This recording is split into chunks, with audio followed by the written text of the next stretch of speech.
Terima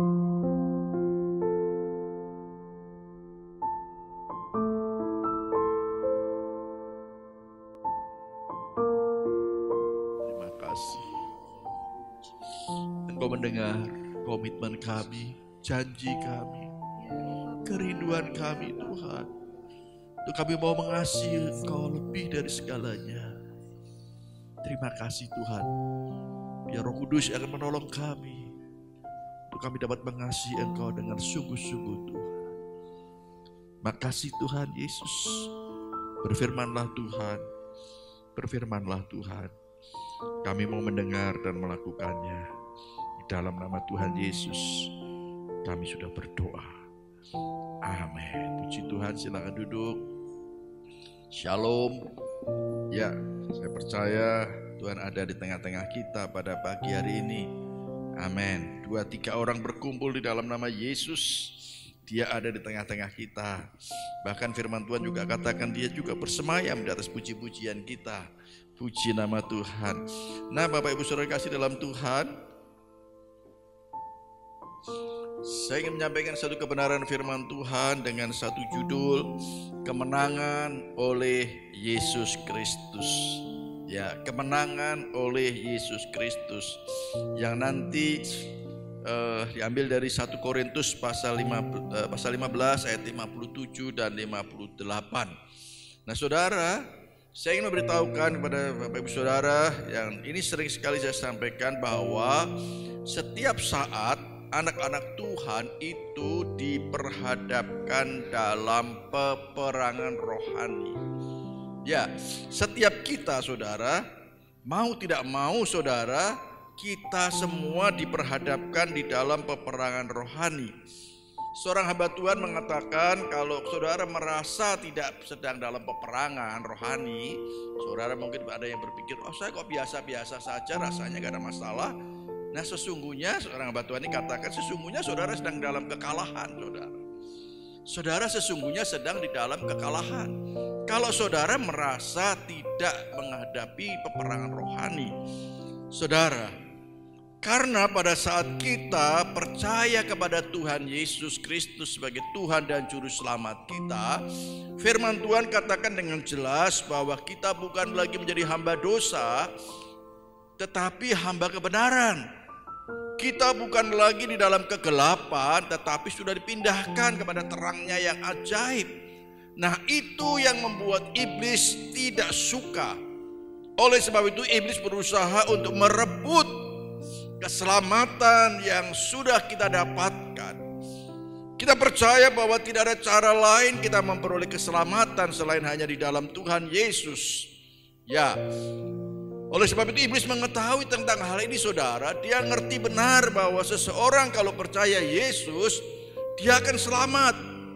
Dia akan dipindahkan dari hamba dosa menjadi hamba kebenaran. Nah dia tidak suka tentang hal itu saudara. Dan ini adalah kesempatan yang masih dimiliki oleh iblis saudara. Oleh sebab itu dia berusaha merebut keselamatan itu dengan berbagai macam cara. Firman Tuhan mengatakan, pencuri datang untuk mencuri, membunuh, dan membinasakan saudara. Itu yang dilakukan oleh iblis saudara. Apa saja yang bisa dicuri saudara.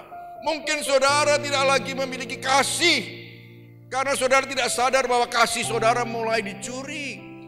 Ada banyak anak-anak Tuhan, orang Kristen yang katanya Kristen tetapi sudah tidak punya kasih lagi. Ada juga orang-orang Kristen yang sudah tidak ada sukacita lagi, tidak ada damai sejahtera. Sesungguhnya mereka sedang di dalam peperangan dan mereka tidak sadar bahwa iblis si pencuri tadi datang untuk mencuri, membunuh, dan membinasakan. Bahkan tidak sedikit sampai pada iman seseorang yang sudah percaya Yesus, yang pada akhirnya mereka meninggalkan Yesus dengan berbagai macam cara saudara. Nah saudara, kalau sampai orang itu sudah dicuri keimannya kepada Yesus, dia sudah tidak lagi percaya kepada Yesus tapi mulai beriman kepada yang lain, dan sampai pada akhir hidupnya, menjelang akhir hidupnya mereka juga tidak juga bertobat, maka apa yang dikatakan bagian terakhir tadi, katakan pencuri datang untuk mencuri, membunuh, dan membinasakan. ia akan mengalami kebinasaan. Oleh sebab itu selama kita masih diberikan kesempatan hidup, inilah adalah kesempatan yang diberikan oleh Tuhan untuk kita mengoreksi diri kita masing-masing, mengevaluasi diri kita masing-masing. Adakah yang kita sudah terhilang, saudara? Mungkin saudara sudah tidak ada lagi sukacita rasanya, tidak ada lagi damai sejahtera rasanya, saudara. Mari saudara, ini kesempatan untuk kita merebut kembali. Jangan izinkan iblis untuk mencuri bahkan sampai keselamatan yang Tuhan sudah berikan kepada kita. Oleh sebab itu firman Tuhan katakan, tunduklah kepada Allah dan lawan Dia dengan iman. Jangan izinkan iblis untuk mencuri, saudara.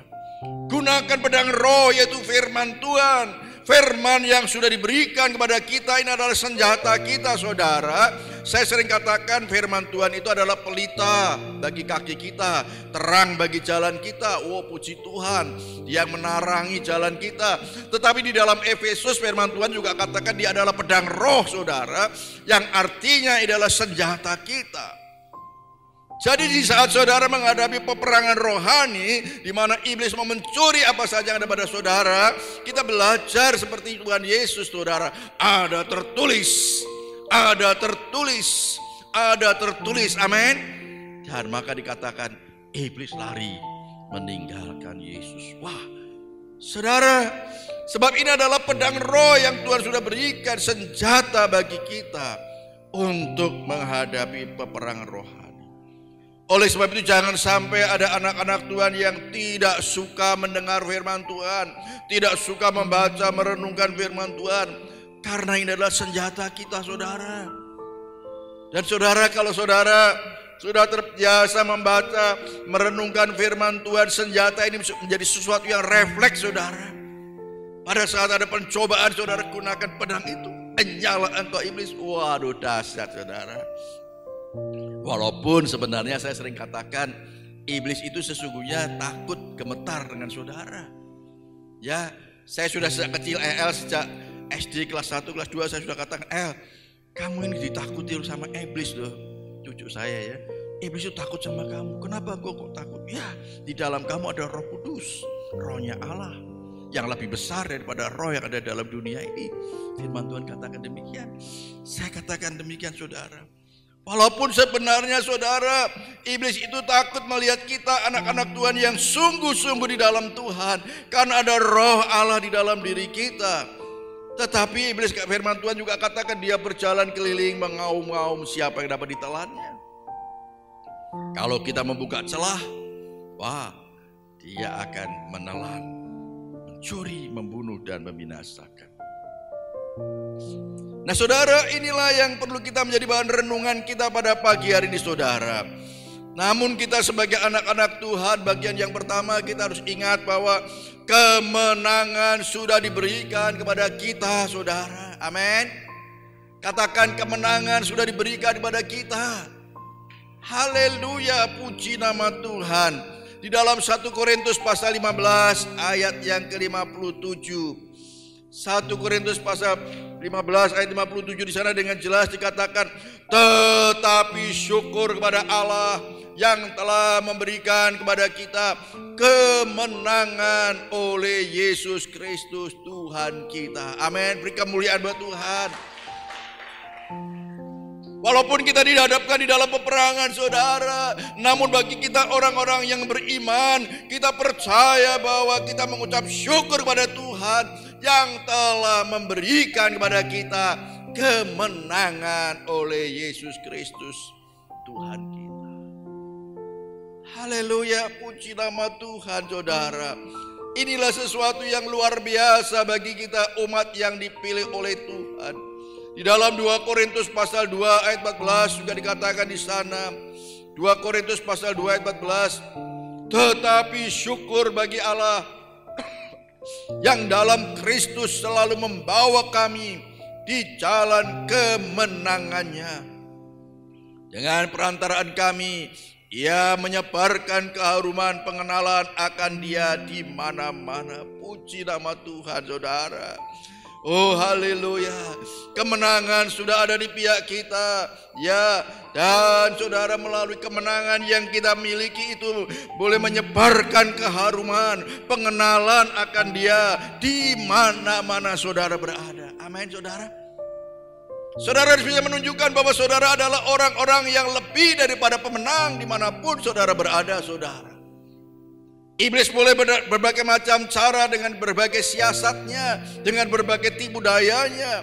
Tetapi ingat bahwa saudara adalah di dalam pihak yang berkemenangan. Karena saudara dan saya ada di dalam pihak Yesus yang menjadi Tuhan dan Juru Selamat kita.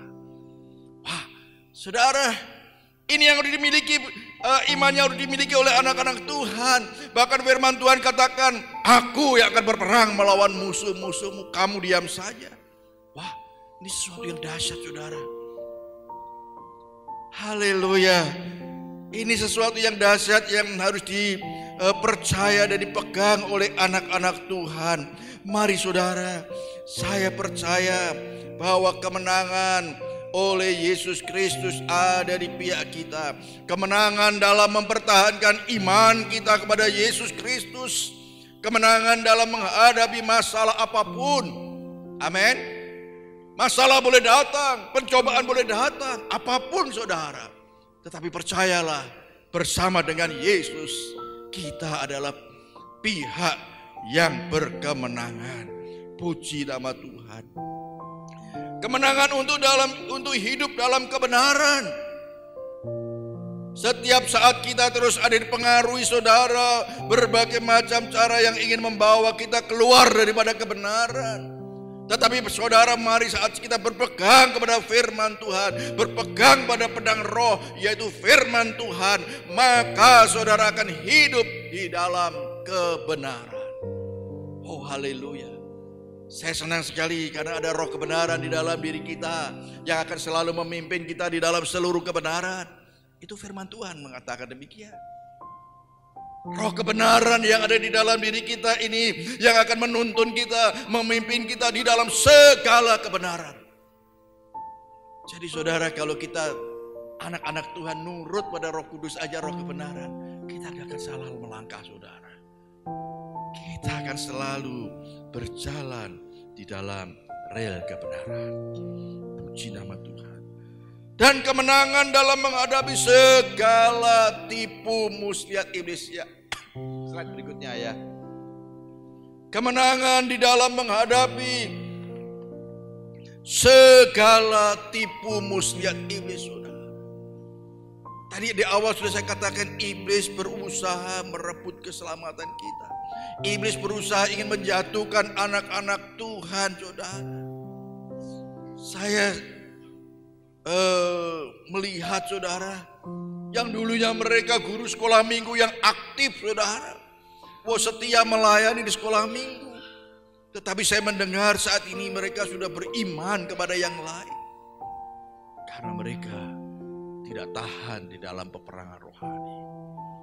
Mereka tidak sadar bahwa sesungguhnya kemenangan sudah ada di dalam pihak kita, saudara. Puji nama Tuhan, puji nama Tuhan. Mari percayalah bahwa saudara dan saya akan selalu berkemenangan di dalam menghadapi segala tipu muslihat iblis di saat kita berpegang kepada Dia. Amin, saudara.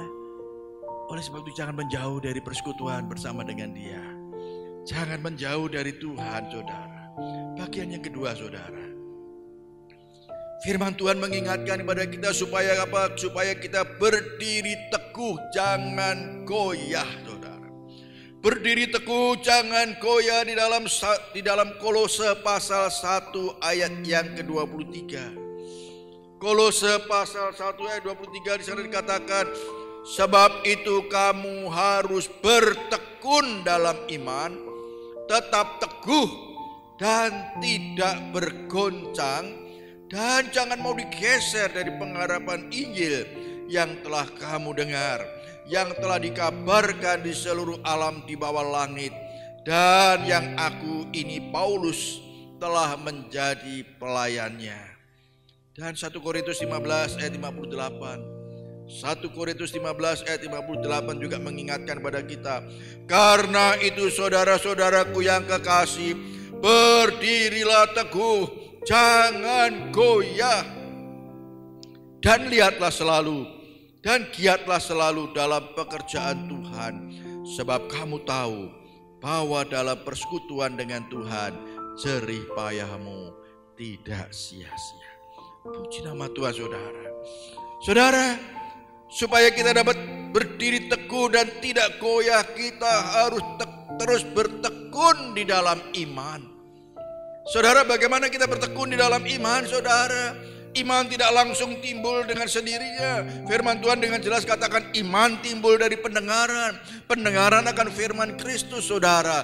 Oleh sebab itu anak-anak Tuhan harus rajin mendengar firman Tuhan. Baik secara pribadi dia membaca dan merenungkannya, ataupun mendengarkan khotbah-khotbah, saudara.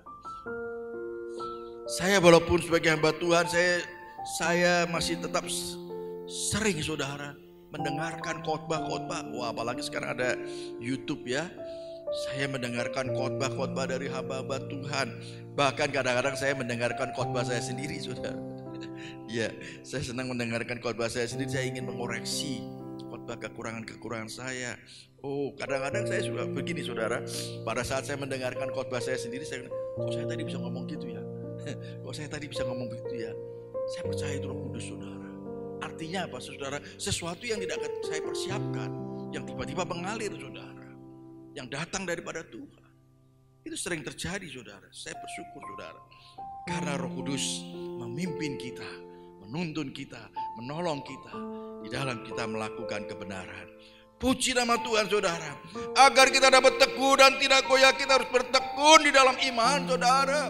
Mari saudara, untuk kita dapat bertekun di dalam iman, kita harus rajin datang beribadah kepada Tuhan, rajin membaca firman Tuhan, rajin merenungkan firman Tuhan, dan Roh Kudus akan menolong saudara, menolong kita untuk dapat melakukan firman Tuhan.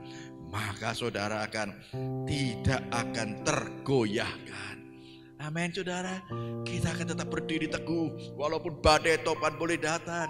Ya, kemarin Bu Ari sampaikan khotbahnya hari Minggu yang lalu. Ya, jangan biarkan Tuhan Yesus tidur, saudara.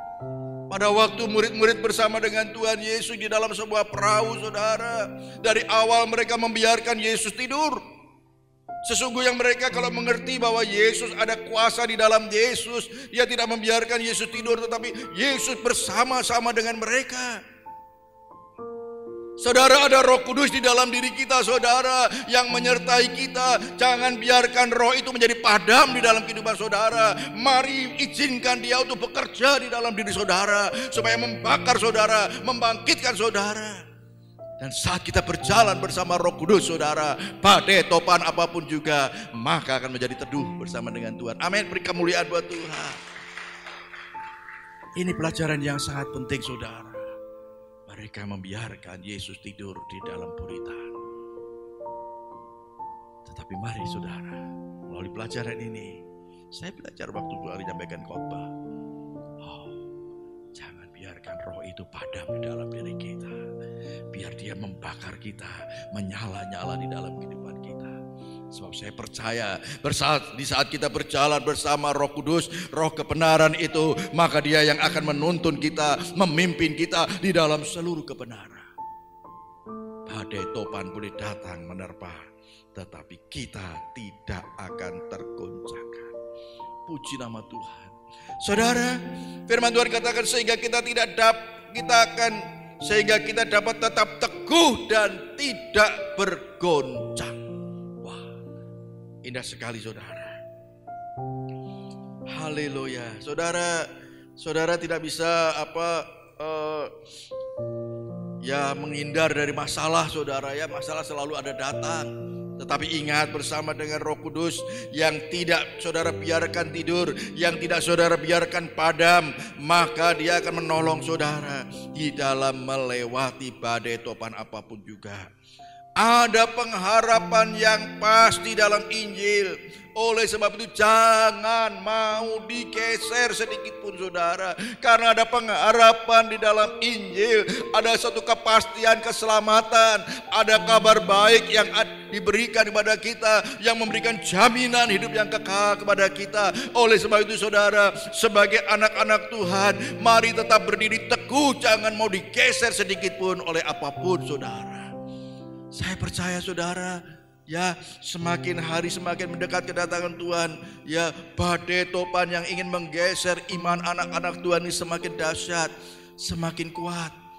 Tetapi saat kita terus mendekat pada Tuhan, tertanam di dalam Dia, maka kita tidak akan tergeserkan sedikit pun. Puji nama Tuhan, haleluya. Haleluya, indah berjalan bersama dengan Tuhan.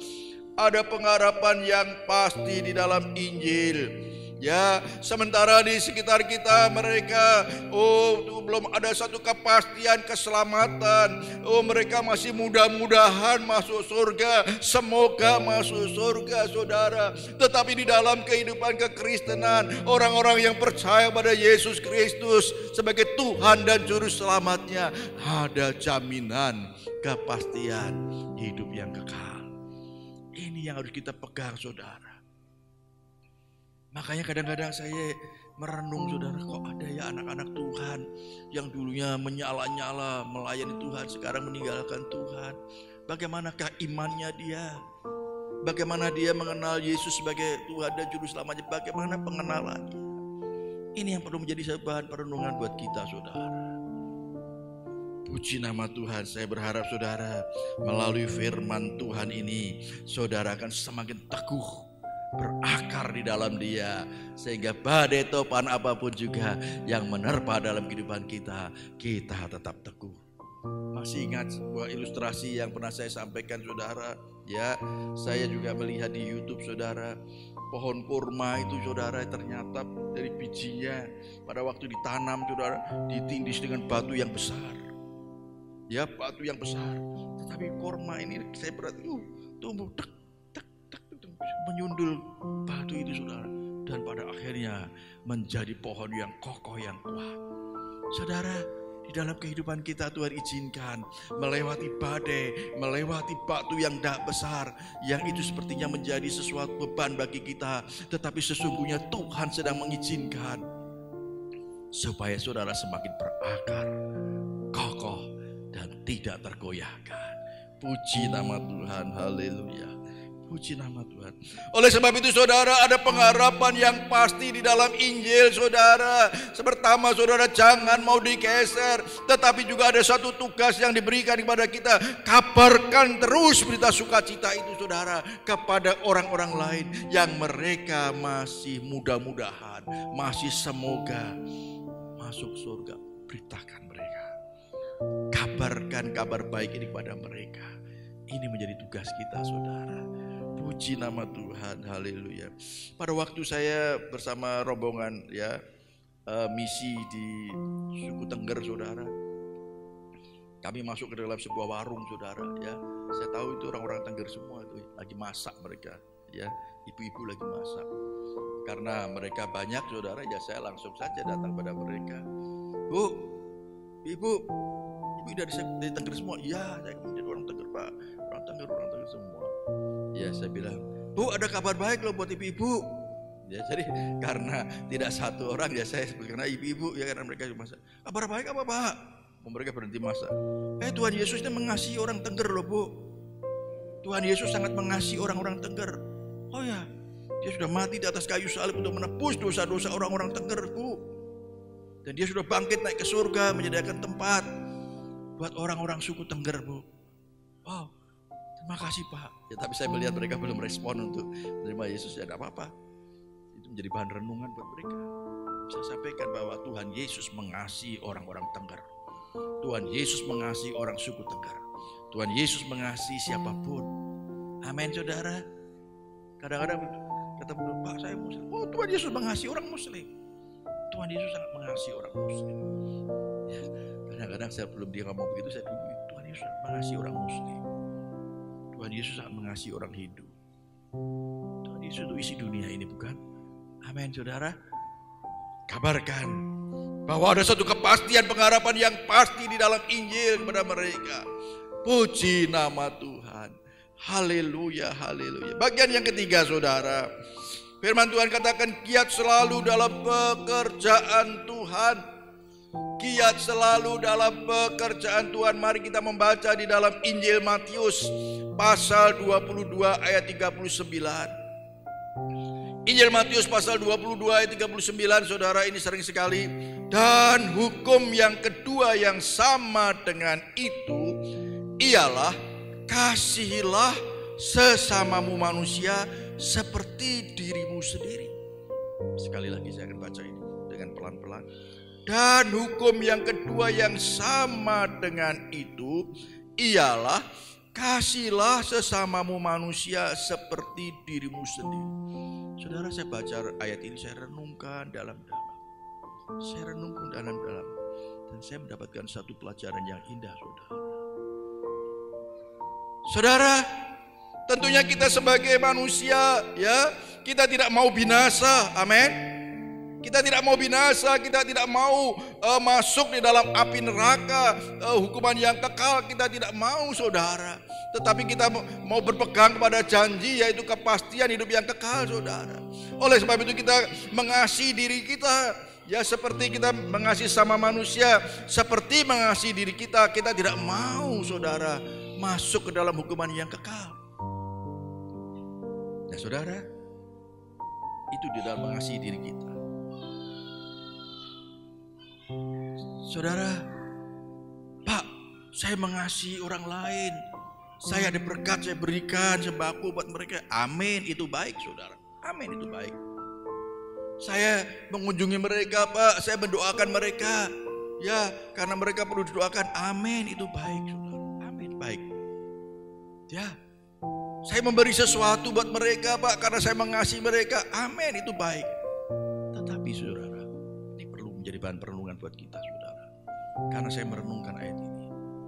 Seseorang yang akan berjalan menuju kebinasaan, menuju kepada hukuman yang kekal, menuju kepada jurang maut, dia bukan butuh sembako sebenarnya, saudara. Bukan sedang butuh sembako, tetapi butuh ditunjukkan jalan yang benar. Butuh ditunjukkan jalan kabar baik supaya mereka tidak mendapatkan hukuman yang kekal. Ini yang menjadi kebutuhan mereka. Yang dikatakan kita sangat mengasihi mereka, ya, seperti kita mengasihi diri kita. Kan kita tidak ingin mau masuk di dalam hukuman yang kekal. Kita tidak mau binasa. Nah, saudara, sama dengan seperti itu, saudara. Sebuah ilustrasi, mereka sedang menuju jalan menerima hukuman yang kekal. Bukan mereka sedang membutuhkan sembako, bukan. Kalau kita mau bicara lebih dalam loh, ya. Tapi kita ngasih sembako tidak masalah, ya, puji Tuhan. Tetapi sesungguhnya mereka sedang membutuhkan petunjuk, kabar baik, bagaimana sesungguhnya supaya dia tidak binasa. Itu yang dibutuhkan mereka. Dan Tuhan mempercayakan itu kepada saudara dan saya, saudara. Saya renungkan, saudara, apa maksudnya ini Tuhan? Hukum yang kedua yang sama dengan itu ialah kasihilah sesamamu manusia seperti dirimu sendiri. Sama dengan Yesus datang ke dalam dunia, dia karena mengasihi kita, saudara. Mengasihi saudara dan saya, sehingga dia itu yang utama. Itu yang utama, sehingga rela menyerahkan nyawanya, karena itu adalah yang utama. Kalau tidak, dia akan binasa. Dan yang lain itu adalah bonus-bonus yang Tuhan beri. Oh, Pak, saya berdoa, saya sembuh, Pak. Oh, puji Tuhan, itu bonus, saudara. Pak, saya ada masalah, kemudian saya berdoa, saya berseru pada Tuhan, saya ditolong, itu bonusnya. Tetapi yang utama adalah datang ke dalam dunia kepada saudara secara pribadi. Dia ingin supaya saudara tidak binasa. Dia ingin supaya saudara mendapatkan satu kepastian hidup yang kekal di dalam Yesus. Dan saudara, inilah yang menjadi bahan perenungan kita bersama. Kita mengasihi sesama manusia seperti diri kita sendiri. Karena kita tidak ingin suami kita, orang tua kita, anak kita yang mereka belum mengenal Yesus, yang belum percaya Yesus, kita membiarkan mereka, kita tidak peduli kepada mereka, tidak pernah mendoakan mereka, tidak mengasihi mereka, tidak bersaksi kepada mereka. Saudara, ini menjadi tanggung jawab bagi kita, saudara. Itu adalah yang dinamakan kita mengasihi mereka seperti mengasihi diri kita sendiri. Saya baru tahu, oh itu toh Tuhan yang Tuhan maksudkan. Sekali lagi saudara, saudara memberi sembako tidak salah, itu baik. Ya, saudara memberi sesuatu yang menjadi kebutuhan mereka itu baik, saudara. Tetapi sesungguhnya yang sedang utama yang dibutuhkan, mereka membutuhkan kepastian keselamatan di dalam Yesus Kristus. Haleluya. Dan itu dipercayakan kepada kita. Pak, yang penting kan kita menunjukkan perbuatan baik setiap hari. Ya amin. Tetapi untuk perbuatan baik saudara tidak membawa mereka untuk pindah ke dalam kepastian keselamatan. Kabar baik yang saudara sampaikan itu yang akan bawa mereka pindah. Yang tadinya menuju ke dalam hukuman yang kekal, akhirnya menuju kepada hidup yang kekal. Tadi saya sudah katakan, imannya timbul ya melalui mendengar firman Tuhan. Puji nama Tuhan, haleluya. Nah saudara, Tuhan perintahkan untuk kita mengasihi sesama, beritakan tentang kabar baik kepada orang lain supaya mereka tidak binasa, supaya mereka mendapatkan satu kepastian hidup yang kekal.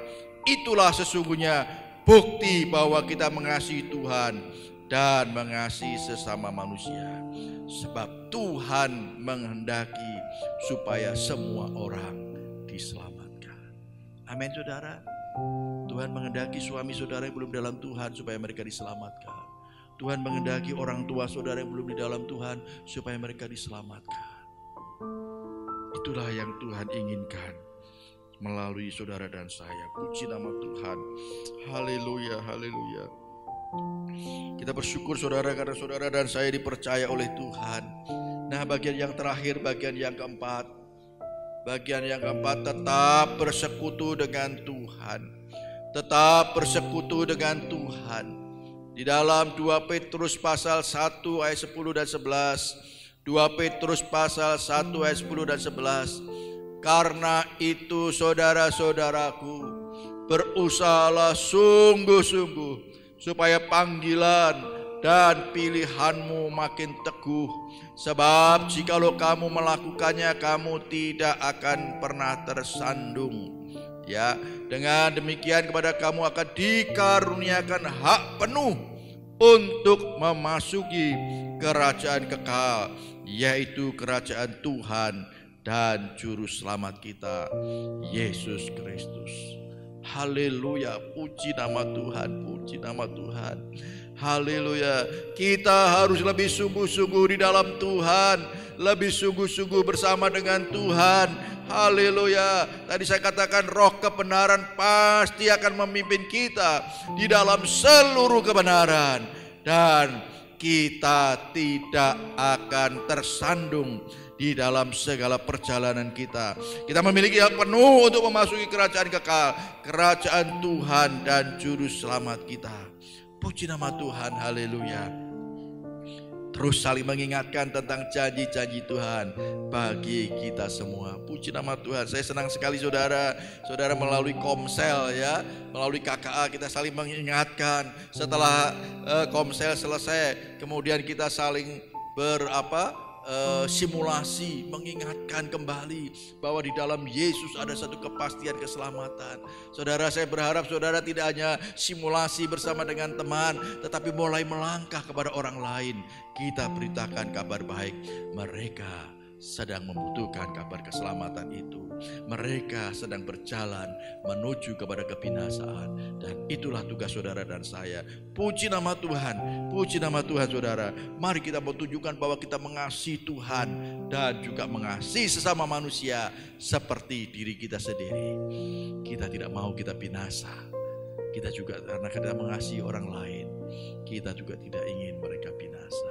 Bagaimana mereka supaya tidak binasa? Mereka harus mendengar kabar baik. Mereka harus mendengar kabar baik supaya imannya timbul melalui doa-doa saudara, melalui kasih dan kesaksian saudara.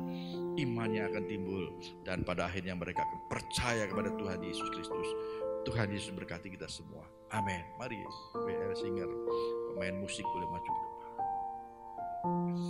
Oh haleluya Jesus. Haleluya. Kita berdoa buat firman Tuhan terlebih dulu. Bapa Surgawi, kami bersyukur, terima kasih buat firman-Mu pada pagi hari ini. Sungguh kami bersyukur Tuhan, kami sadar bahwa kami sedang ada di dalam peperangan rohani, di mana kuasa-kuasa kegelapan, roh-roh jahat yang mau mencuri, membunuh dan membinasakan apa yang ada pada kami. Tuhan terima kasih. Namun kami percaya di saat kami sungguh-sungguh di dalam Engkau, kami ada di dalam pihak yang berkemenangan. Bersama dengan Engkau kami akan berkemenangan. Tuhan yang akan berperang melawan musuh-musuh kami. Terima kasih Tuhan Yesus. Apapun yang Tuhan izinkan terjadi, kami tidak takut menghadapi semuanya ini, karena Tuhan ada di pihak kami. Terima kasih Tuhan. Terpujilah nama-Mu Tuhan. Di dalam nama Tuhan Yesus kami sudah berdoa. Haleluya.